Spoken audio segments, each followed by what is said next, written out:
Hai, selamat bertemu kembali. Bersama saya di eSport Channel.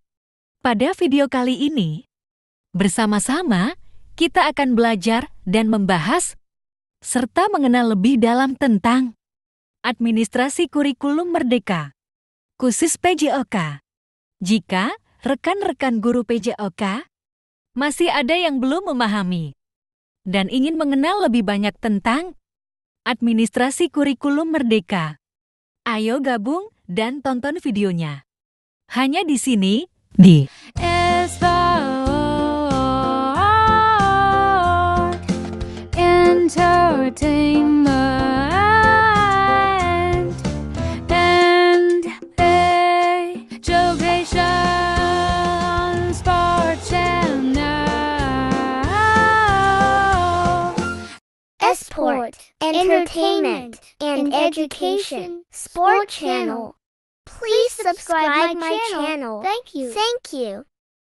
Oke, langsung saja ya ke topik pembahasan, yaitu mengenal lebih dalam administrasi kurikulum merdeka khusus PJOK, seperti CP, ATP, TP, HHTP, IKTP, modul ajar, asesmen sumatif, dan formatif.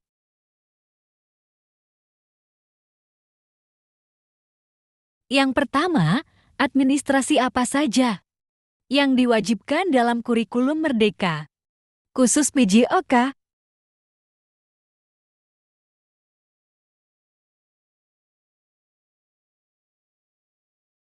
Administrasi yang wajib dibuat, yaitu 1. Program semester, 2. Program tahunan, 3.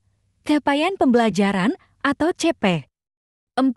Alur tujuan pembelajaran atau ATP, 5. Modul ajar atau MA, 6. Kriteria ketuntasan tujuan pembelajaran atau KKTP, 7. Indikator ketuntasan tujuan pembelajaran atau IKTP, 8. Daftar nilai.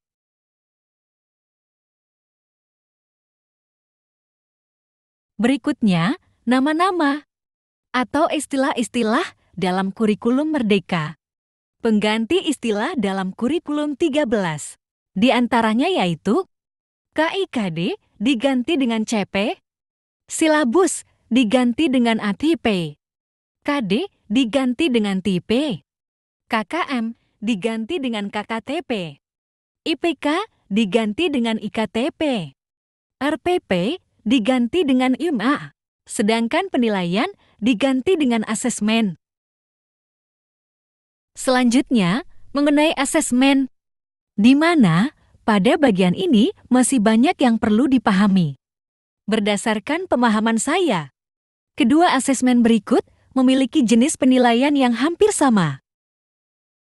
Sesuai dengan tujuannya, asesmen dapat dibedakan menjadi 1. Asesmen formatif, dan yang kedua, asesmen sumatif.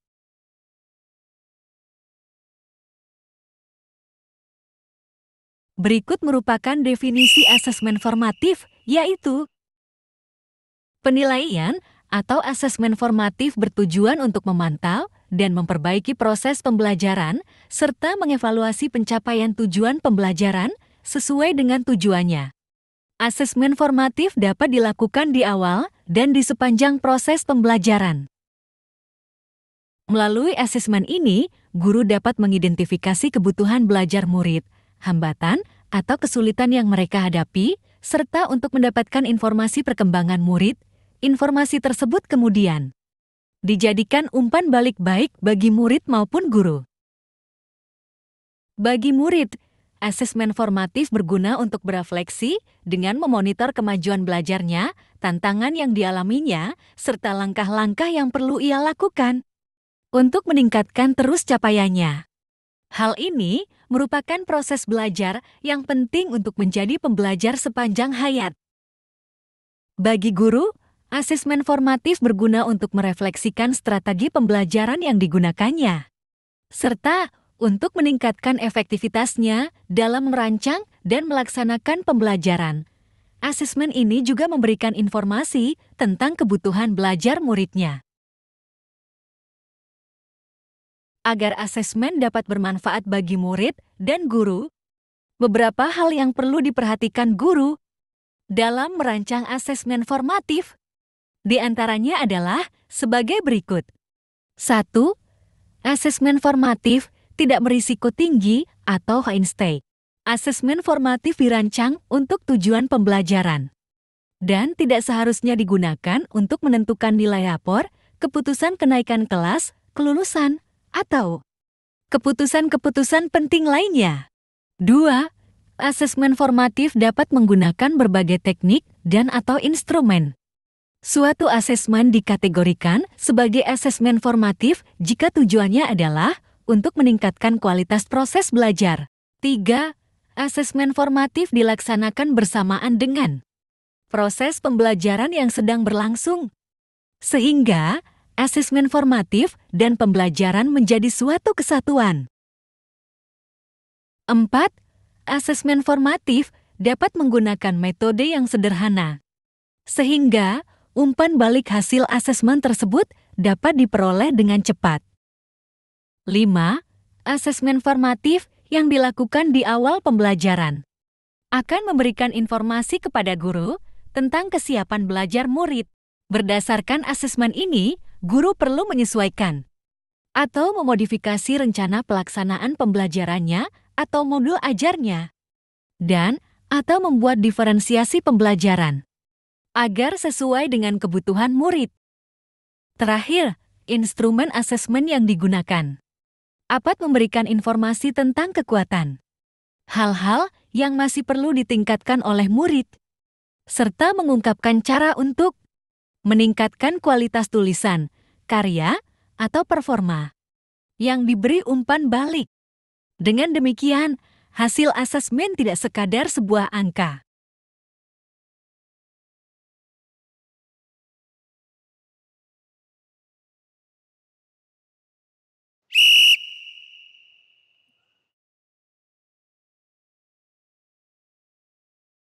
Definisi asesmen sumatif. Penilaian atau asesmen sumatif pada jenjang pendidikan dasar dan menengah bertujuan untuk menilai pencapaian tujuan pembelajaran dan atau capaian pembelajaran atau CP murid sebagai dasar penentuan kenaikan kelas dan atau kelulusan dari satuan pendidikan. Penilaian pencapaian hasil belajar murid dilakukan dengan membandingkan pencapaian hasil belajar murid dengan kriteria ketercapaian tujuan pembelajaran. Asesmen sumatif dapat dilakukan setelah pembelajaran berakhir. Misalnya, pada akhir satu lingkup materi dapat terdiri atas satu atau lebih tujuan pembelajaran. Pada akhir semester atau pada akhir fase. Sementara, khusus pada akhir semester, asesmen sumatif bersifat pilihan. Asesmen sumatif bisa dilakukan pada akhir semester jika guru merasa masih memerlukan konfirmasi atau informasi tambahan untuk mengukur pencapaian hasil belajar murid. Sebaliknya, jika guru merasa bahwa data hasil asesmen yang diperoleh selama satu semester telah mencukupi, maka tidak perlu lagi dilakukan asesmen pada akhir semester. Hal yang perlu ditekankan untuk asesmen sumatif. Guru dapat menggunakan teknik dan instrumen yang beragam, tidak hanya berupa tes, namun dapat menggunakan observasi dan performa. Seperti praktik, menghasilkan produk, melakukan proyek, atau membuat portofolio.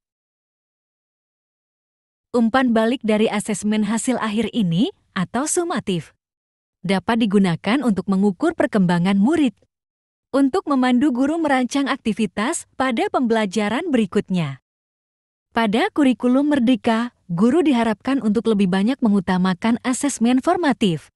Tujuannya untuk mendapatkan umpan balik dan mengetahui perkembangan murid. Namun, asesmen sumatif juga tetap digunakan untuk mengetahui ketercapaian tujuan pembelajaran.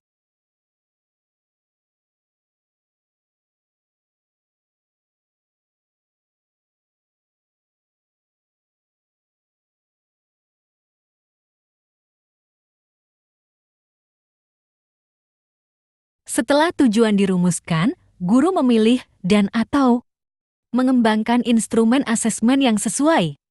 Instrumen asesmen dapat dikembangkan berdasarkan teknik penilaian yang digunakan oleh guru. Berikut adalah beberapa contoh teknik asesmen yang dapat diadaptasi untuk melakukan asesmen formatif maupun sumatif.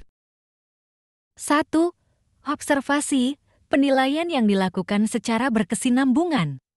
Melalui pengamatan perilaku secara berkala. Observasi dapat difokuskan untuk semua murid maupun per individu. Observasi juga dapat dilakukan dalam tugas atau aktivitas rutin atau harian. 2. Kinerja, penilaian yang menuntut murid untuk mendemonstrasikan dan mengaplikasikan pengetahuannya ke dalam berbagai macam konteks sesuai dengan kriteria yang diinginkan.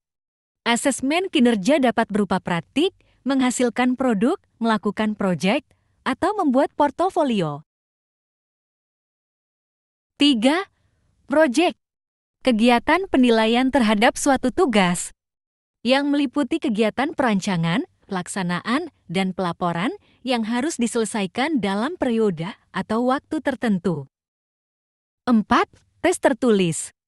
Tes dengan soal dan jawaban yang disajikan secara tertulis untuk mengukur atau memperoleh informasi tentang kemampuan murid. Tes tertulis dapat berbentuk esai, pilihan ganda, uraian, atau bentuk-bentuk tes tertulis lainnya. 5. Tes lisan. Pemberian soal atau pertanyaan yang menuntut murid untuk menjawabnya secara lisan dan dapat diberikan secara klasikal atau dilakukan untuk seluruh kelas atau kelompok besar ketika pembelajaran. 6. Penugasan. Pemberian tugas kepada murid untuk mengukur pengetahuan serta memfasilitasi murid memperoleh atau meningkatkan pengetahuan. 7. Portofolio. Kumpulan dokumen hasil penilaian, penghargaan, dan karya murid dalam bidang tertentu yang mencerminkan perkembangannya secara menyeluruh atau holistis dalam kurun waktu tertentu. Nah, demikianlah sedikit pengenalan singkat dan sedikit pembahasan mengenai asesmen kurikulum Merdeka PJOK yang bersumber dari website guru.kemdikbud.go.id. Terima kasih, semoga bermanfaat untuk rekan-rekan guru PJOK.